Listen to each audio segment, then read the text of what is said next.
First of all, the President of the United States accepts the constitutionality of the War Powers Act and sought to live by it. Having done that, the President sent us a letter before the expiration of the time period. And in the letter, and I'm going to put the letter in the record, he says, "Dear Mr. Speaker and Mr. President, the President Pro Tem of the Senate, on March 21st, I reported to the Congress that the United States, pursuant to requests from the Arab League and authorization by the United Nations Security Council, had acted 2 days earlier to prevent a humanitarian catastrophe by deploying U.S. forces to protect the people of Libya." He then goes on, I'm not going to read the whole thing, but then he says, "Thus, pursuant to our ongoing consultations, I wish to express my support for the bipartisan resolution drafted by Senators Kerry, McCain, Levin, Feinstein, Graham, Lieberman, which would confirm that the Congress supports the U.S. mission in Libya and that both branches are united in their commitment to supporting the aspirations of the Libyan people." Now, he asked us to do that before the expiration of 60 days. But we didn't do it. Don't blame the President. The Congress of the United States didn't do it. And let me tell you why, bluntly. Because both leaders in both houses were unwilling at that point in time to do it. Yeah. And we have to, you know, let's be honest about this. Senator, you're not letting me finish my point, which is that you're saying the President violated the process here and didn't come to the Congress. He did come to the Congress. He sent us a letter requesting us to do the authorization, and we didn't do it. That's the simple fact here. Moreover, there's a constitutional question here, because in paragraph B of the War Powers Act, it says that the President shall terminate any use of the United States Armed Forces with respect to such report was submitted unless the Congress has either declared war or has enacted a specific authorization within the 60-day period.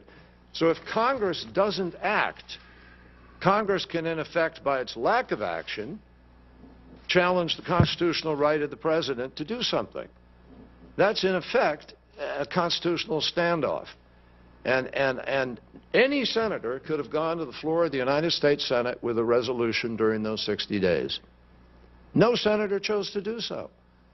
So all I'm saying is I'm not going to sit here and let everybody throw the dart at the White House saying the President violated this and that when he's the first President to ever say, I accept the constitutionality of the War Powers Act. Secondly, sent us a letter before the expiration of the time asking us to pass the authorization. And thirdly, I'll say this to you as the chairman, I went to the leaders, nobody wanted to do it.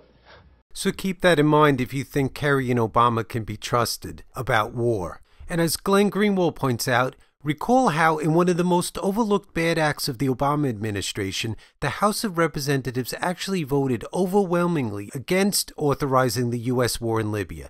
And yet Obama simply ignored the vote and proceeded to prosecute the war anyway. And now, as far as Syria, to make matters more complicated, Obama's aides made clear that the president's search for affirmation from Congress would not be binding. He might still attack Syria even if Congress issues a rejection.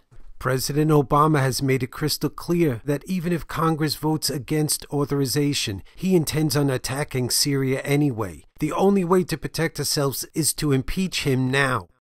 And also keep in mind that the head of the UN, the Secretary General of the UN, apparently is playing games because that UN investigation, the mandate is not trying to determine who was behind the chemical attack. And the evidence points to the rebels being behind a March attack of this year. You know, there are reports that the rebels could have been behind these gas attacks. And that would make sense to draw America into this war in order to provide a pretext for America to attack Syria. Because if Syria was intent on killing civilians so indiscriminately, they could have easily just shot off missiles and dropped bombs and killed people with conventional weapons, and gave no pretext for a war against them by Western powers. Now, even if you want to say, okay, well, it wasn't the rebels behind the March attack, then why wasn't the red line drawn in March?